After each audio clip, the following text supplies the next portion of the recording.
Sandra Cisneros, hello, is a dual citizen of the United States and Mexico, and she makes her living by pen. Internationally acclaimed for her poetry and fiction, she is the recipient of numerous awards. In Martita, I Remember You, Martita Te Recuerdo, a young woman leaves her Mexican family in Chicago to pursue her dream of becoming a writer in the cafes in Paris. Instead, Corina spends her brief time in the City of Light running out of money and lining up with other immigrants to call home and beginning an intense friendship with two other women. Over the years, they've dispersed to 3 continents, falling out of touch and out of mind, until a rediscovered letter brings Corina's days in Paris back with breathtaking immediacy. Acclaimed by critics and beloved by readers of all ages, taught everywhere from inner city grade schools to universities across the country and translated all over the world, The House on Mango Street is the remarkable story of a young Latina girl growing up in Chicago. Sandra Cisneros founded both the Macondo Foundation, an association of socially engaged writers, and the Alfredo Cisneros de Moral Foundation, a grant-giving institution that served Texas writers for 15 years. I am so honored that the Central Arkansas Library System has invited me. My name is Xochitl Gonzalez. I am also a writer. I am beyond delighted. Not only has your work, like many people that I'm sure are watching today, did your work shape my heart? Your work shaped my life in many ways, I think, and gave me much courage. So I just wanted to take a moment to thank you for that and say sharing this space with you and everyone here, even digitally, is a real honor. So thank you. Thank you. I'm as anxious to interview you. Like, how did you wind up at 40 going to the school I had gone to? And, that's just amazing. If you had written to me, I would have said, don't do it. No, I know. It's so funny. Well, it's funny because when I first got there, like, I think we both went to the Iowa Writers Workshop just to fill everybody in, but I went at a much later phase in my life. I went at and 40. I was too young. You were too old to be there, and I was too young. I was too, it's weird because I was too old to be there. And yet at the same time, the hamster wheel of adulthood is very hard to get off. Like once you start having needs and economic needs, and it was sort of like this weird off ramp to just disconnect and buy time, which, as you know, is our most precious commodity because what we do takes so much of it. So it was a strange experience, and I certainly had a lot of opinions about it, but at the same time, it was the gift of time, and it came at, and I think also at 40, as you know, the older you get, you realize time is very fast. It's so I was like I still feel young, and like I haven't written the book I want to be remembered by yet. And yet when no, and I'm going to celebrate my birthday tomorrow, even though tomorrow's not my birthday, long story, but I'm going to be 67 this year. And I'm thinking, oh my goodness, that's really getting up there. Suddenly it hit me today. And, but I better hurry up and write down all the things that I haven't written yet, because I've been making notes to myself the last couple of days. Because any moment, that Uber driver may honk and say, let's go, right? The Uber to the sky, the great big Uber Excel to the sky. I know. No. I've never thought about it that way, and now I never won't. I feel like the party's just getting good. You know how you go to a party and you don't want to get there too early. You don't want to get there too late. You have to get there. So people start dancing and it gets fun. And that's like where I am right now in my life. It's really getting fun. So I'm worried that the driver's going to honk and just when it's getting good. Yes. So, okay, that actually is a segue into not what I thought was going to be the first question, but I wanted to talk about one of the things. So I loved, there's so many things that I loved about Martita, I Remember You. And one of them was this idea of that weird moment in a woman's life, because actually I thought the companion piece was not so much actually The House on Mango Street, but the beautiful essay that you wrote for the 25th edition about reflecting on yourself at that age. And I thought what was so cool was this idea of reflecting on a time of fearlessness as a woman that had become a little bit more afraid as she got older, versus you reflecting on that time of overcoming fear. And I found the two things in conversation, and I found I found the essay and the book in a strange conversation, because it was almost as though she enjoyed that little Corina had enjoyed that little bit of fearless time, but then retreated. And it felt like you sort of forced yourself as a younger woman to push past it while you were going through this phase. There's a note in the essay a moment in the essay where you go, it was so beautiful. And you're watching the Marilyn Monroe movie by yourself. Yes. Yes. And you like leave this terrible party. Oh my God. Like being at a terrible party where you feel like everybody's staring at you is like it's the worst feeling in the Nobody's world. talking to you. No one's talking to you. I've been to those parties. It's Yes. terrible. And it was like, especially writers, like when, yes, because writers, the only people who aren't impressed that you're a writer are other writers. yeah, you're so right. It's so true. It's so true. And then there was this obnoxious writer at that party that you remember. And then you were like, I was afraid to tell him. I didn't want to go home. I wanted to go to the movies by myself, and then afraid to buy the ticket. And I just, this thing of pushing past fear. And I just was sort of curious I guess it's a literary question and then a personal question. Like, what did you feel the relationship between Corina becoming more fearful, it felt as she got older, was, and what is your own prescription? Because you seem to live so fearlessly. Well, when I began Martita, it really began from, me and my, after I wrote House, it was me Yes. at 28. Yes. But I hung around with a lot of women who were younger, like 20. Yeah. So I made her, the protagonist, the would-be me, younger. And also she took off and said and did things that are not my life. Yep. And I wouldn't have done. Yeah. She was, as naive and innocent as I am, but more fearful. And I'm fearful too, who isn't. But I hadn't thought about like the conversation between the two, because when we write Xochitl, you begin from some real live emotion memory, and then you keep shaping it. So then it just departs from you and becomes other people. Yes. So, right now when I can say, okay, that was me, that happened to me, but then that happened to my protege, that happened to a friend, that happened to my relative. So like, I don't see myself as, Corina at the end, and I don't see myself as Corina in the middle. Yes. The part that's most like the Sandra Cisneros, the author, is in the beginning. Is in the beginning. Yes. And I guess like, do you feel, I think that it takes a lot of courage to be a writer. I mean, we were just chatting a little bit before the conversation about kind of making this your monastery, your convent. Yeah. That is a frightening thing to trap yourself alone with your own thoughts. And I wonder what, and you've always been so committed. I remember you had an old bio, a very old bio that I used to read and be like, I wonder if I'll have the guts to like write this, where it was like, and you were married to nobody's mother, and nobody's wife. Yes. Because I felt that the bios, as a young writer, I really wanted to know, how can I become a writer? Yes. And I was so hungry reading the little bio notes, and they never said what I wanted to know. They said, she's the mother of so-and-so, her husband. And I thought, that doesn't help. So I wasn't trying to knock people, mothers and wives. I just knew that wasn't me. But I remember repurchasing Mango Street, because I'd had it in high school and I've given it away, and repurchasing Mango Street, and that was the bio at the time.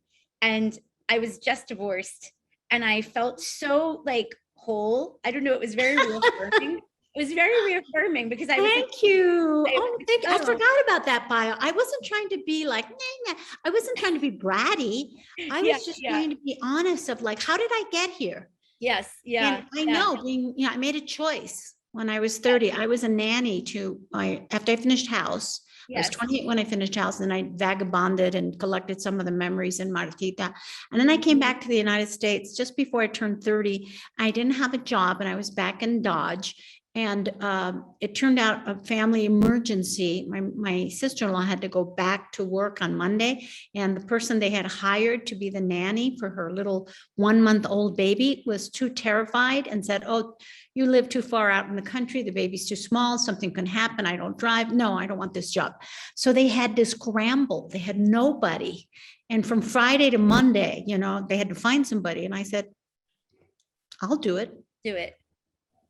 Like I'm like Auntie Mame in my family, so like they looked at me like I was, well, I think they were a little afraid of me, and they said, I said, "Yeah, I don't have a job. Why not?" So I was the nanny for a 1-month-old baby, all of October, November, December, where I was with the baby from 7 a.m. to 7 p.m. in the middle of the countryside, outside of where the cornfields are near DeKalb, Illinois.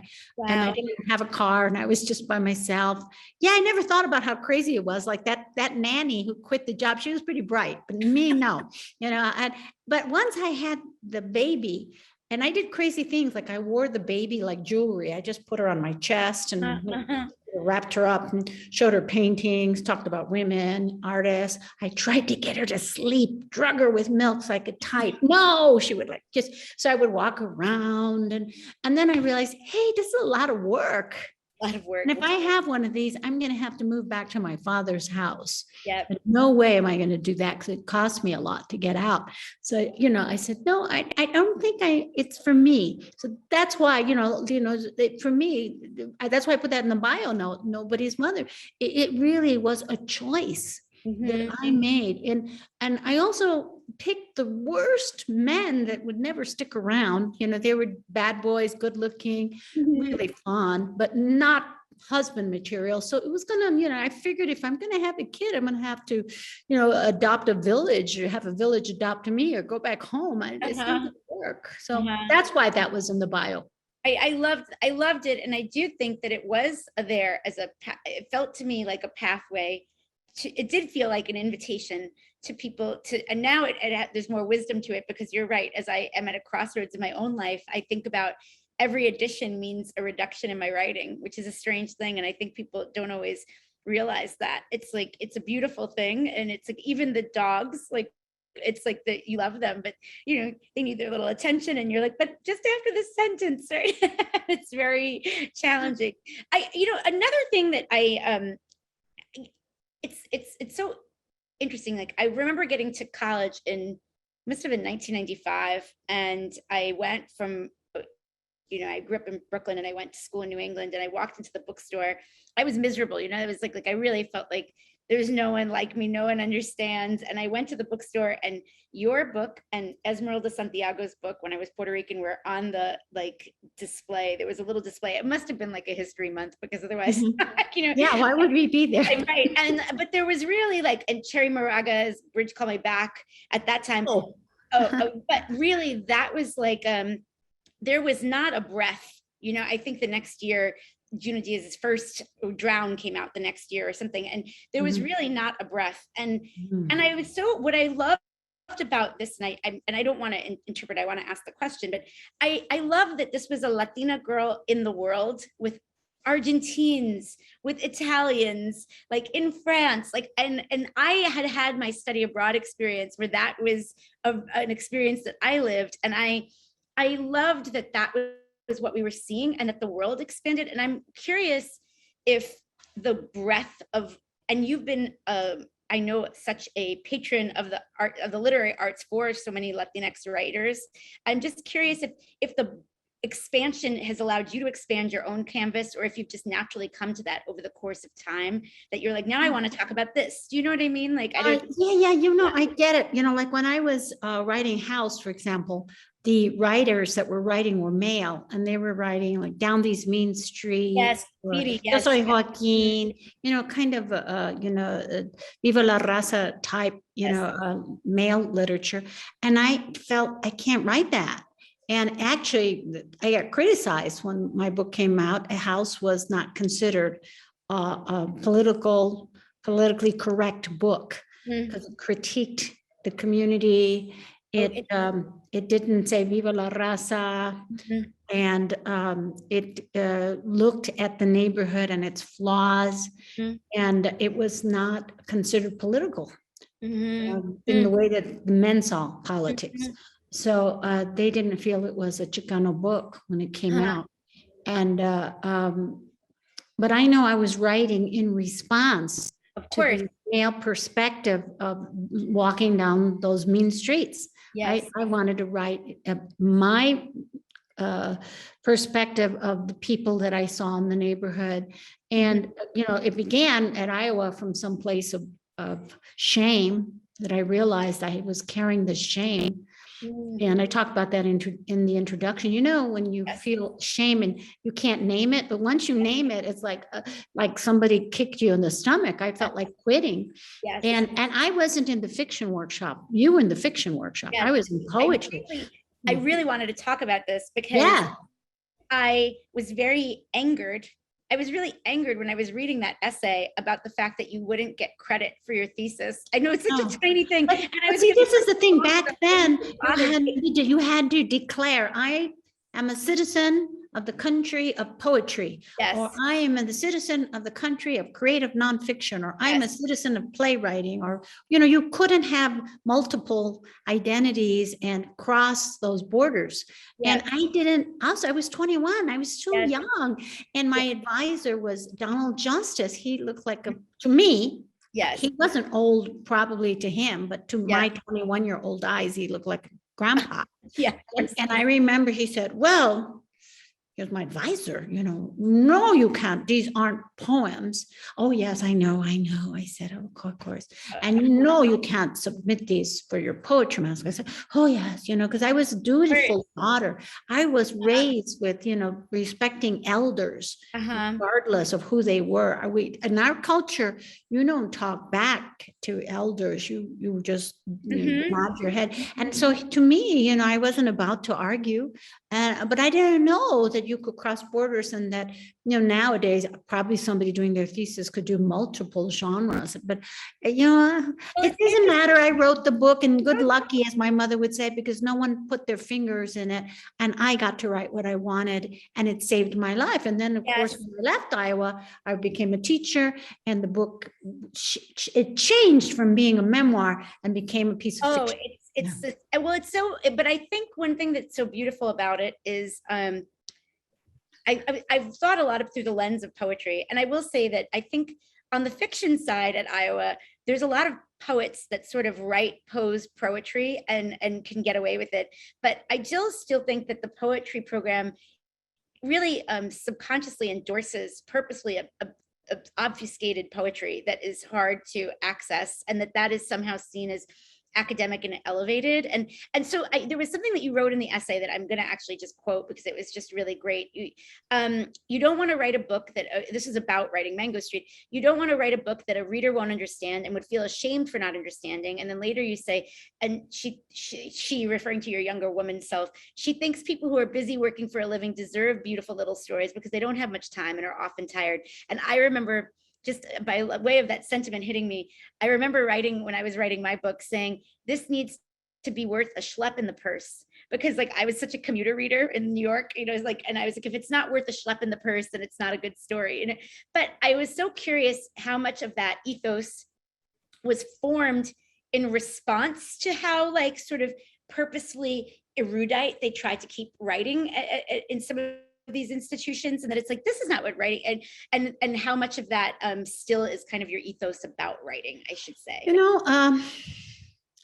I still am scared of the poets, you know. Yeah. You know, when I go to like academic programs, which is rare, or when I get into a room of a choice, you know, hang with the poets or hang with the fiction writers. I'm going with the fiction writers. I'll see you later. You know, the poets sometimes freak me out, even though a lot of my friends are poets. But I got so traumatized at Iowa and a certain school of poetry and a kind of poetry that it just took all the fun out of poetry, you know. Yeah. I still think I'm reacting. Like I have a new manuscript of poetry I just handed in August that'll come out next September. And I still feel I'm reacting, you know, about wanting to make poetry more narrative. My poems are narrative Mhm. and more available to just your regular citizen, not Yeah. other poets. I really want to write poetry that anyone can But I understand. think that is well, so what I was going to say is like it's funny, I have a friend from Iowa who's very lovely, and he's for a bunch of reasons he's not able to currently write, like he's tied away by some other economic commitments, and he said, but I've somehow gone back to poems, and I've been reading poems and writing poems in my spare time on my commute. And I said, but that's what's so beautiful about poetry, is that it keeps us connected to the purest form of writing, which is words. And I think the idea that when we can't get into them and we can't access them, it strips us from what we're really supposed to be able to do, which is just remember that words can be so evocative. And I don't know, and I was looking at it more through the lens of a poet, and I am not a poet, but as a matter of fact, honestly, Loose Women is probably the poetry book that I read the most. It's like because I felt like such a chingona when I was younger, and I was like this is just such like I was like, oh, this is speaking to me. But I thought about how much freedom, though, coming from poetry to fiction, because even the aesthetic choice of removing quotation marks and all of these things in a funny way, I think that also helped it not feel like a memoir so much, because it felt like it was universal language, like it didn't belong to anyone, and you obviously can follow it in a linear narrative way, but it keeps it so that living in Brooklyn as a kid, I felt like this was about me, even though it was about Chicago. And it's Well, see, that's why I didn't mention Chicago. Yes. I think there's one Chicago in the whole text when the girls are jumping rope and singing those kinds of jump rope songs. But I basically said, I was very young and I thought, I don't want to mention Chicago or mention State Street or mention Cubs Park, none of that, because I want everybody to feel, oh, I live on Mango Street and Mango Street is my neighborhood. I wanted everybody, whether they were, I had no idea that people would be reading it in other countries. I just thought, I want my readers to come to think about their own community and feel like this is their story. It's not a woman who lived in the Midwest, it's their story. Yes. And I hope readers, when they finish the book, will realize, because I get a lot of questions from young people like, what happened to Esperanza? And I tell them, you're Esperanza, you tell me what happened to you. So that was going to be one of my questions. And then that's the really, well, although I will say, like, she felt like my friend, and I always say it, my grandparents, I was raised by my mom's parents, and it was like the 90s and the 80s in New York, and 80s, I was a teenager in the 90s, and they just dropped me at the library because that seemed like a safe space. Like, you're not going to get into any trouble at the library. And so, and Esperanza was like my friend. She was the first person that I met in a book that I was like, I get this. And she says, and I used to feel terrible about it when she was like, I don't want to come back to Mango Street unless it's going to be better, and she I think that well, actually the first thing I remember, and I think about it so much as we have this conversation about, in the national conversation about like Latinx diversity. And I actually always thought that was so interesting, because I knew it was, my dad's side of the family is Mexican American, but my mom's side of the family is Puerto Rican.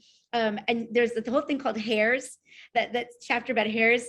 And it's everybody has different hairs. And I was like, oh my God, she saw inside my family, because, and I did not even think of that. I thought of that as such a Caribbean thing where we all did have different hairs. And I like in my family, we have some of us, like on my mom's side, we have a lot of indigenous blood.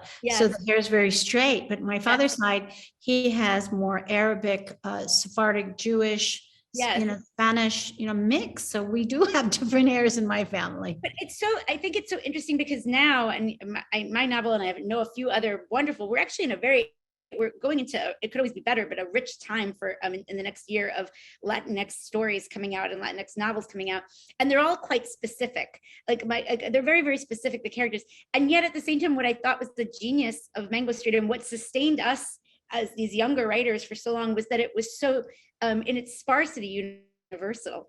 And I just thought that was I know these things are so, where it comes from, the conscious and the unconscious, we don't know, but whatever led you to those choices, well, you have to remember, I didn't grow up in a Mexican neighborhood.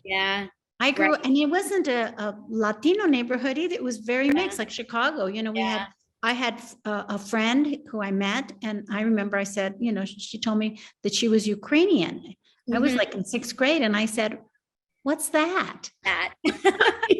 And I had another friend who was Polish. And then I had another little white girlfriend who I didn't know what she was, and she probably didn't know either. And across the street was a family from Appalachian, and there was my friend Lucy, who was Puerto Riqueña. And, so we had this it was like spanking in our gang, it was all this community. I had elderly ladies with, who wore their fur coats in the summer with mustaches, and they were Polacas, Polish women. I had all these, and I had the lady next door who was, I wrote at Ruthie, I based her on. I talked to people of all ages. I didn't just talk to little girls. Yes. For some reason, these elderly ladies, some were middle-aged, talked to me. Yeah. I don't know why. Yeah. Maybe because I listened, I would go to the fence and, chat with people. And I always felt that it didn't cost me anything to be nice to other people, because I knew what it was like to be new and to not be welcomed, and and for people to ignore you. Like we were talking about those parties. What does it cost us to say hi and to chat a little bit with people? It's just I think I got that from my father. He was muy, how do I say it? My father was muy galán, very much a gentleman. Yes. And he felt like, the very Mexican way of dealing with others is to give them a flower, a verbal flower. Yes. And not, maybe it's not lie, but just to be nice. My father, to be polite, would say, oh, he'd be talking to you and he would say, oh, and so. And she was very nice, just like you. My mother, who was born in the United States, Mexican American. My father was Mexican, and she was Mexican American. She goes, "What a liar! He's such a liar!" And he was saying, "No, not a liar, polite." He was trying to be a caballero, a gentleman. Yes. And like my father and mother, they just had such a culture clash. My father was trying to be polite and kind, and my mother thought he was just a BSer. Yeah, right. I got a little bit of both of them, like my mom's kind of tough part, and my father's caballero, and I have both. And I think because I was always the girl who was like the odd looking girl, the shy, introverted girl, I felt I have a radar that I can tell who's hurting in a room. I could feel their pain. So I try to welcome. I think that's how I think it's, for years I worked as a wedding planner, and it's such a funny thing because you really, everybody is so important. It's like everyone involved is so important. And it was a wonderful thing because you start to really notice how people treat other people and who they think they can dismiss and who they don't. And it was a really wonderful gift, I think, actually getting to be, and you're meant to be quiet, you do your job and then you're sort of at people's weddings just watching them, and it's like a really great bizarre way to learn about human. But that's a good job for a writer, because you have to be the voyeur. That's part of the profession. Voyeur, and you're watching the underbelly of families, which is so interesting. It's really, really interesting. It's like as we get to be adults, and it's one of the things I think I wanted to also ask about. As we get to be adults, we don't meet people's families as much until we get to be quite intimate with them usually. It's like we don't have these casual encounters as when we're kids and we go running into and out of each other's houses, kitchens and stairwell. And yet it's so interesting because I'm so curious that there's a fantastic thing you put in that essay about how your father wanted you to be a weather woman, because my grandparents had wanted me to be a weather woman also. But why? Because you didn't see us on television. That's right. You didn't see Latinas on television, and then when they started breaking in, what did they make them do? They were weather. Yeah. And it seemed like, it's like, and I remember being like, why? And they're like, well, you have a good personality. You do well in school. You'd be a weather girl. And I'm so curious because I think the thing that it took me so long to start writing was really, it's like, but what does that mean, writing? And I just want to say to people with chats, we're going to put the questions in Q&A and we'll get to them soon. It's easier to monitor than the hands. So I think I'm curious how they understood what your dream was and how you verbalized that to Yeah. I think that's so great for other aspiring Latinx and Latina writers, especially. Your father's such a strong character in all of the father is always a strong character in all of these stories, and the lack of understanding, but also permission. And so I'm just curious what your personal journey was of kind of explaining this dream to them. Yeah. I think this is a crucial a dilemma for anyone whose parents have not gone to college, not just Latinos, but anybody Yes, who's like, no, right. maybe, very much. yeah, that we're not gone to college, or like my father, he had an opportunity to go to college, but, he was going to study accounting, and then he emigrated, not because he had to, but because he didn't want to face his father. He had bad report cards his first semester in college, and his father was a military man who was traveling with the Mexican army, and very disciplined, like, army man, but not home. And then he was going to come home and see that my father had majored in gambling and women. That's what I always say, so his report card was not so good. And so my father, rather than face his father, ran away from home and came into the United States during World War II. Right. Oh, wow. It was the worst casualties of World War II, like 42, 43. And he got drafted. And my father had false papers that he bought from a nefarious character in Nuevo Laredo. And this nefarious character from San Antonio was who really got drafted, but my father went. Why? I don't know, because I found this out after he died. He always would say he enlisted, but that wasn't true. It's very wacky. I found this out. These weird. I found it out on Finding Your Roots, with Henry Louis Gates. Oh, really? Is that how you found out? Henry Louis Gates told me. My father wouldn't tell me, So I was like, what? Yeah. So my father had always told us that, that there were no men on the street, and they picked him up and said, you're going to get deported or you got to enlist. And he chose to enlist, but that's not true. Anyway, my father was a storyteller too. And I think he was too ashamed to say that he had bought these false papers and had the bad luck to get drafted. But anyway, he became a U.S. citizen. And fortunately, immigrants now don't automatically become a U.S. citizen. That's right. But back in World War II, they did. And my father regretted that he had left a middle-class home and a life where he would have been working as an accountant and had to pick up a trade and worked with blisters on his hands and corns on his feet as an upholsterer. He always regretted that. So he instilled in his children, study hard. You want to use this, not this. Mm-hmm. He always said that. Mm-hmm. And my mom, on the other hand, she was Mexican-American, first generation from parents who didn't speak English. And she had only gone to like maybe I don't know how much of freshman year high school and quit because she felt ashamed of not having the right clothing. Oh, wow. She went to, and she always regretted that. She was right. There's a woman who, read Chomsky. I can't read Chomsky. My mother read like Paulo Freire, Chomsky, all these like economists and political books. She's brilliant, but she never finished ninth grade, and she felt sorry about that. My father felt sorry. So we had a combination of parents that pushed education. Pushed education. My mom would have probably wanted to do something in the arts. So she took us to the library.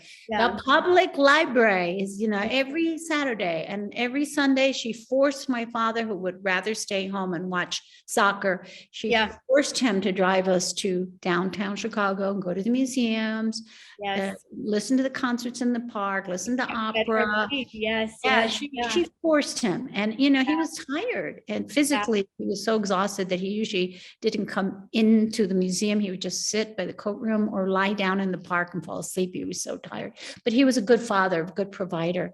And that's how my parents valued education and back to me. They might not have understood where I was going. My mom said, study anything, just make sure you earn your own money, especially if you get married, especially if you're married. And I knew that was very telling about how she felt about her marriage. Interesting. I do think, and just for clarity, the essay that I keep referencing is from the 25th anniversary edition of A House on Mango Street, and it's called. And it's also in the book, reprinted in the book, A House of My Own, Stories of My Life, a nonfiction of my life. Yeah. Oh, it is I mean, this essay was so delicious, and it was like really, yeah, it was really, really moving. I'm like gonna get emotional because it was really moving because there were so many similarities, and I just was so profoundly moved by actually your courage at a much younger age. It took me a lot. I don't know if it was courage, Xochitl. I think when Yeah. we're young, we do things and we just don't know any better. Yeah. Yeah. Don't you think? Yeah, I think that's probably right. Yeah. Yeah, that's right. It's We like, don't know any better when we're that young. We just Yeah. kind of, you know, like they say in Spanish, nos lanzamos. We just kind of launch ourselves, yes. and we don't know. And You know, we so don't know. there was a lot of things that now I think back and I think, wow, you know, Yeah. I put myself in danger. How is it that I did that? That was it. And also emotional danger. Like we look back now, and you're talking about Yeah. the shame, and I think that's such a very it's a really funny thing. I think that there's a certain amount of, you know, Esperanza says, she's like, I'm gonna pack my books up and my papers, and I'm gonna leave Mango Street. And there is inevitably now, when I reread it, you know, when I was 13 and 17 and 25, I was like, I'm gonna pack my packs up and go off Mango Street too.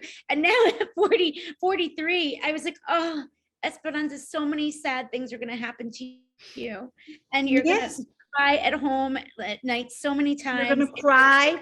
You're gonna be Feel so afraid. lonely, and you're gonna feel You're so gonna want to pack and go lonely. home. Yeah. Yes. And I had you know, much. because I went to the Art Institute my whole life. I had a calendar with Mary Cassatt's quote, I can live alone and I love to work. You know, she's one of the few American impressionists that lived in Paris. And she said that somewhere, but it's on the Art Institute of Chicago calendar. I cut that out and put it on my refrigerator when I was most afraid, when I had gotten my own apartment and forced my way into my own apartment and was afraid at night. And I was my mantra because I didn't believe it. I didn't like living alone. And you need to live alone if you're a writer. You spend a lot of time by yourself when you're writing. And I didn't like working. Oh my gosh. No, I totally get it. Wait, okay. So I want to, before we go to questions, I did want to talk about, you know, I don't know. It was so interesting. This gave me also, I had to go back to my library. My father had sent me when I was a very young girl, and this reminded me so much of it. And yet it was like so sophisticated and global and worldly.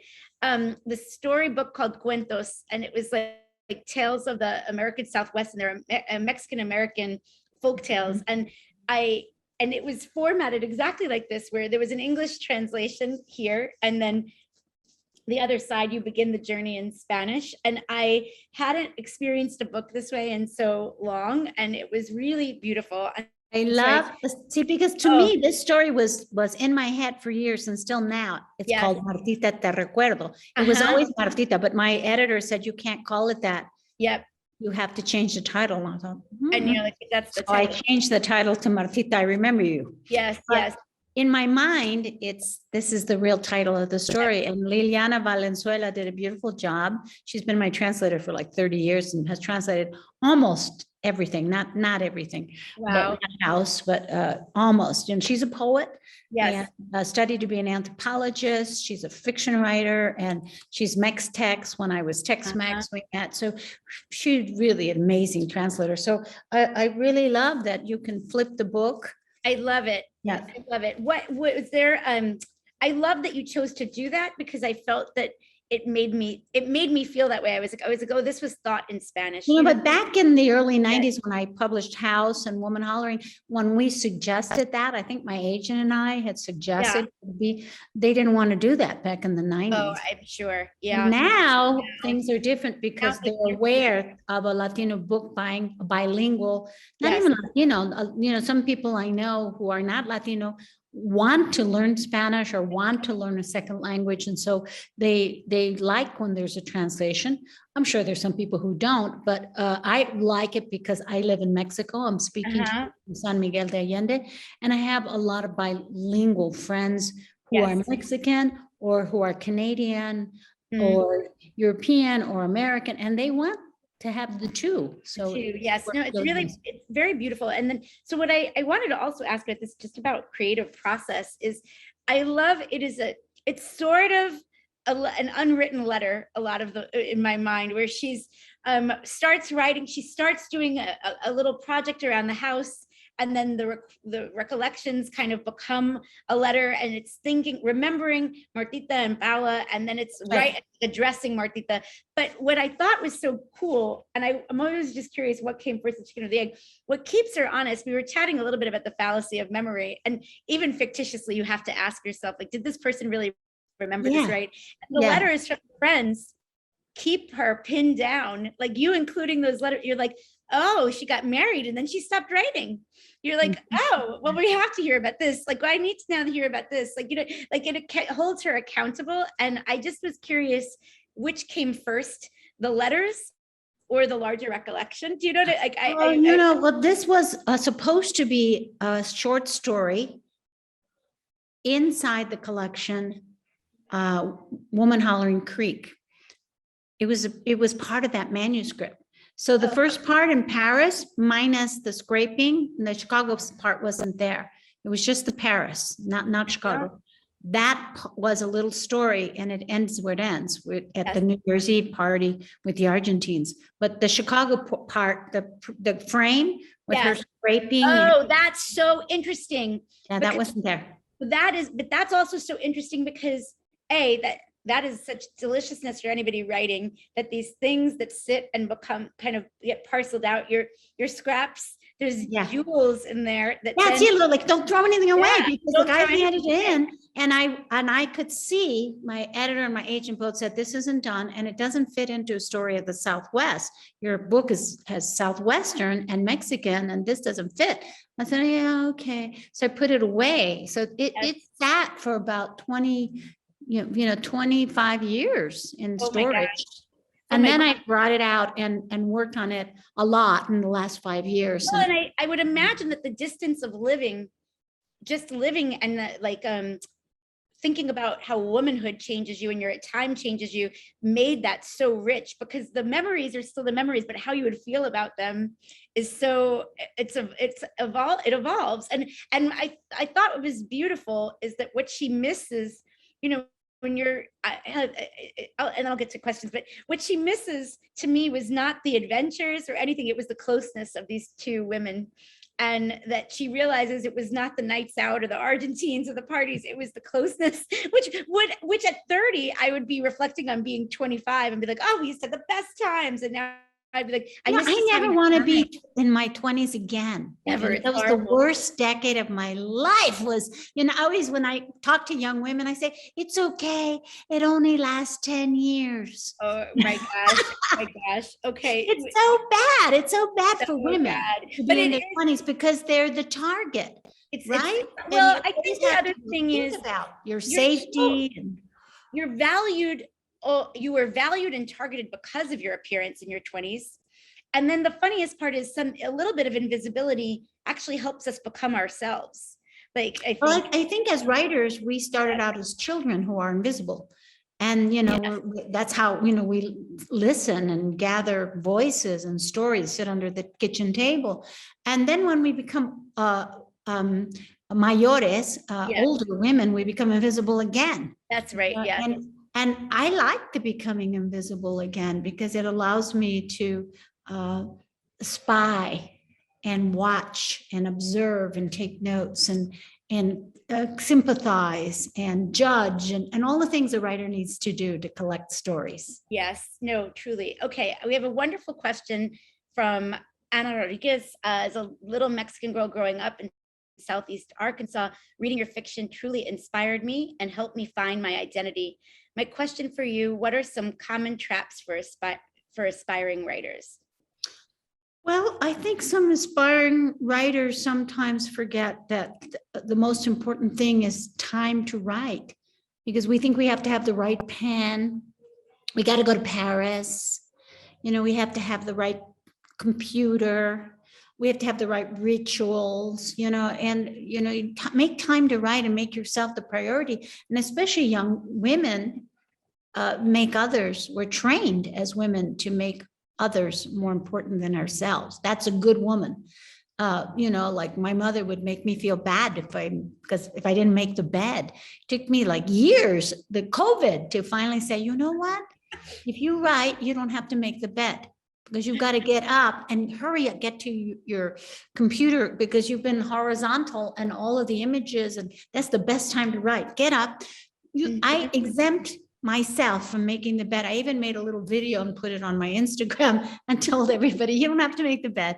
It's okay. And I think those things that our mothers, I don't blame my mom. It was just like society. If you didn't make the bed, you're going to get bed bugs. If you don't make the bed, nobody will want you. If you don't make the bed, you're a floozy. All of the things my mom would say that I believed. You gotta like make time for you and nurture yourself like if you were the beloved. Yes.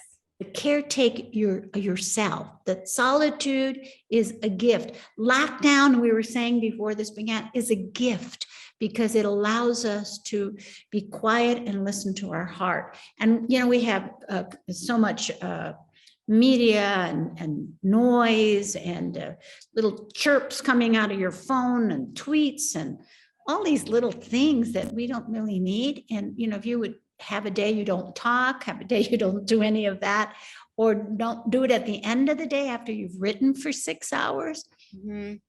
That's what you need to do. And you need to give yourself the lujo, the luxury of like, okay, today I'm just going to read the writers that make me feel like writing. Today I'm going to look in the library. I'm going to go to the Central Arkansas Library and get a writer that makes me feel like responding. We need to do that. We need to give ourselves permission to take care of ourselves and to be quiet and to be non-social and, to say, no, I cannot go to my cousin's birthday party. No, I can't come on Sunday to dinner. No, I'm working on something and it's work. Yeah. Yeah. Faiza Khan just wants to know what inspired you to write this book. I think that's in relation to Martita, but I'm just curious what did it. Well, if you mean house, the introduction that we talked about, it'll tell you everything you want to know.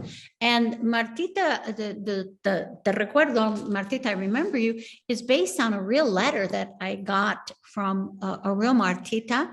And sometime like, I was traveling like in 82, 81 or 82. When I met the real Martita. And then a letter came about 90 or maybe early 90s. I stopped communicating and I got a beautiful letter that I captured in this book that Martita writes. It was like that.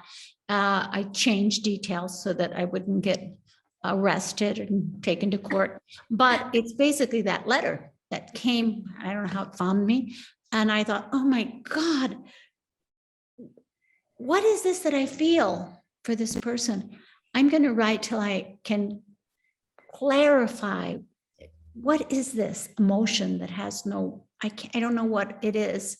And I'm going to write till I find it. It didn't manifest itself like a question like that, because all writing to me is a question, but you don't know the question until you finish, and then you get the answer, and then you know what the question is. So it was like this, like a dog circling, trying to get comfortable and trying to lie down, but keep circling. So I was writing till I could find what is the question and what is the answer.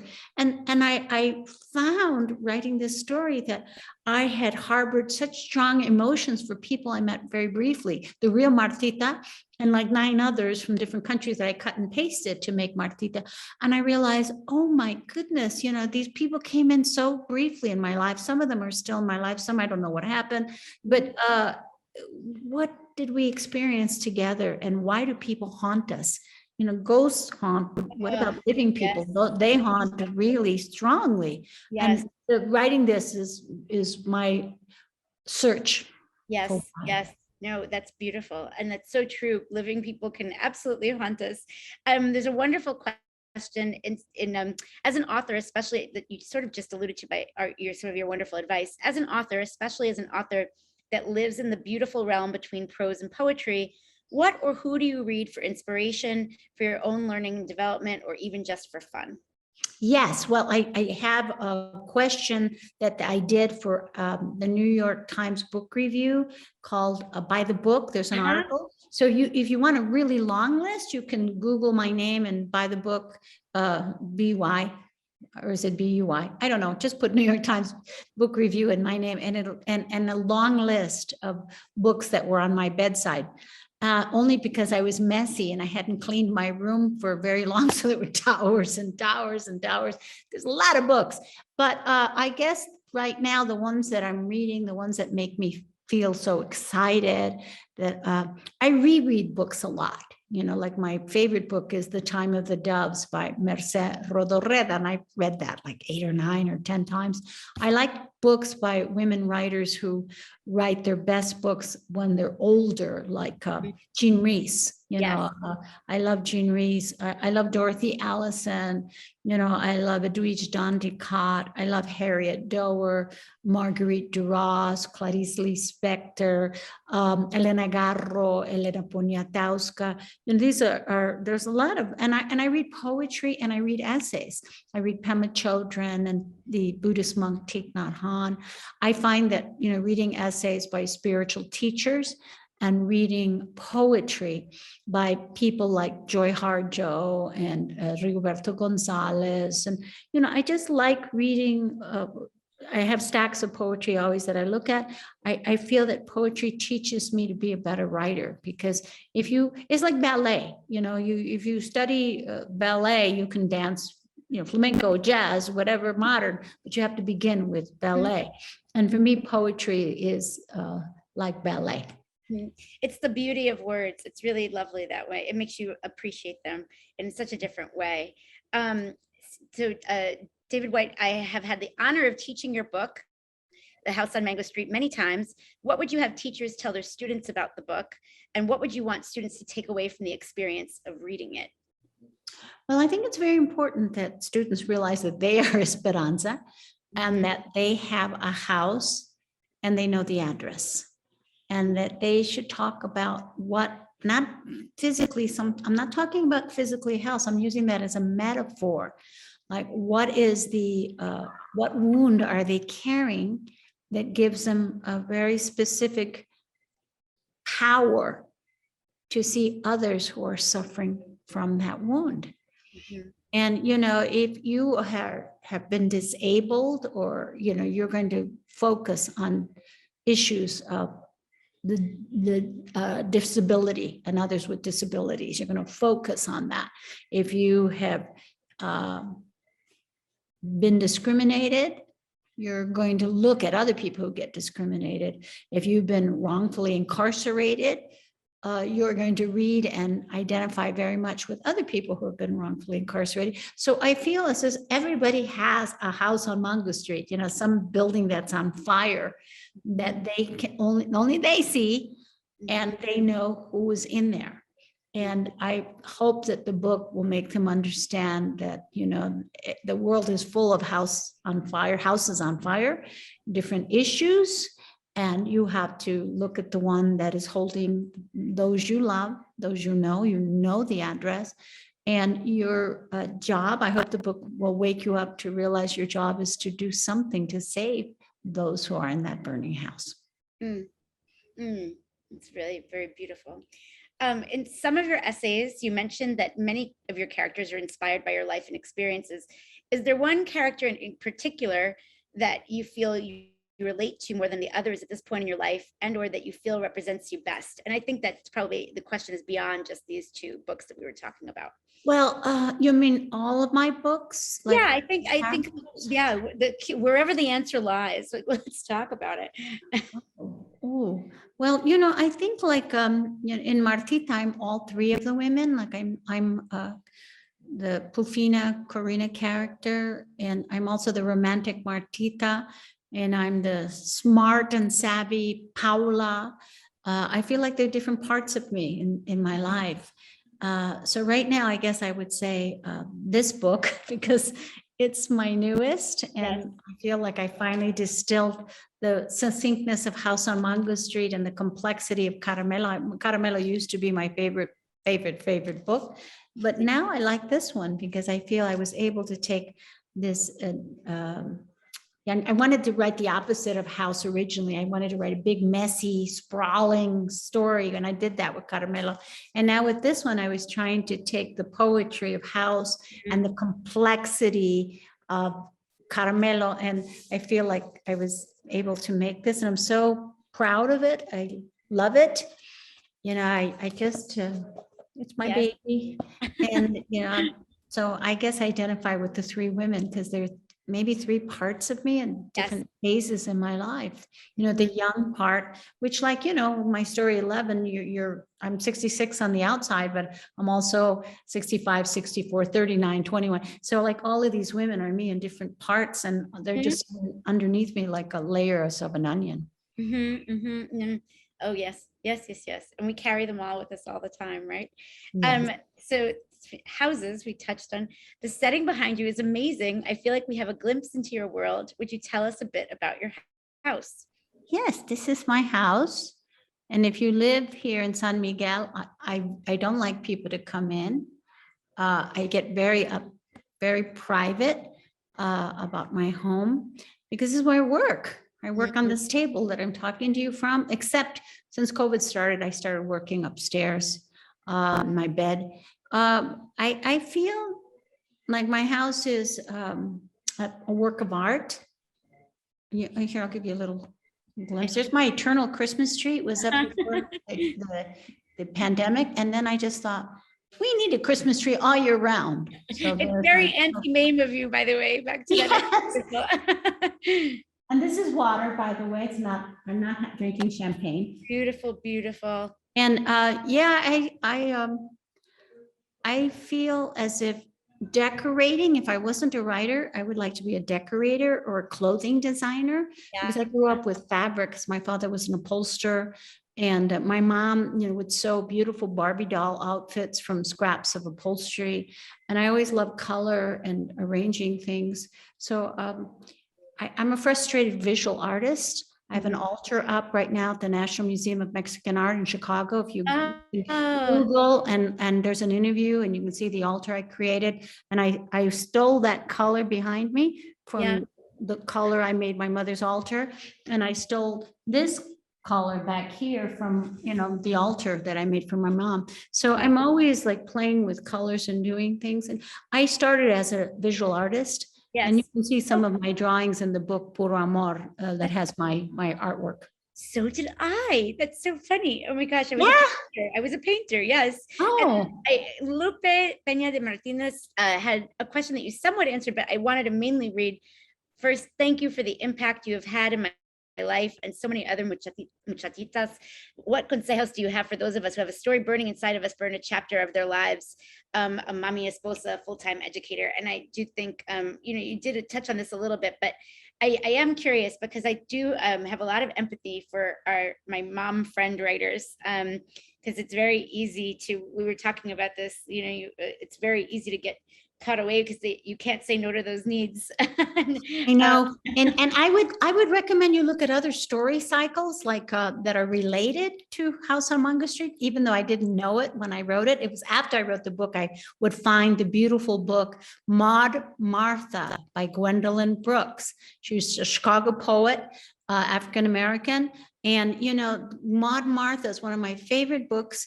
It's very short vignettes.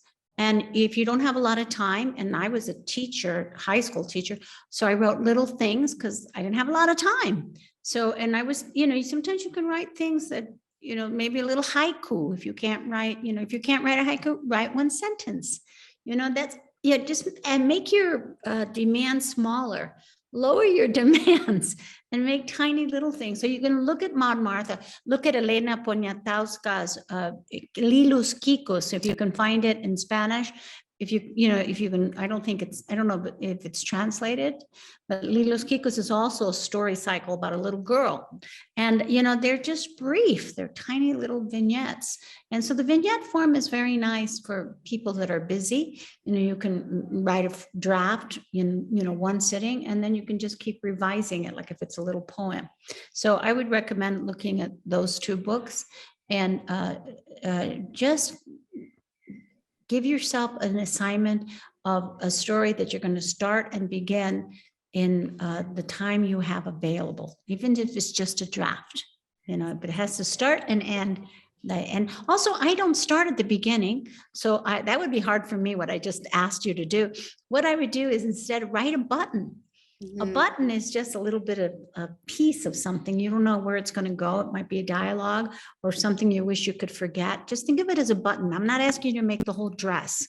And I'm not asking for a wedding dress. I'm just asking for a button. Everybody can do a little button.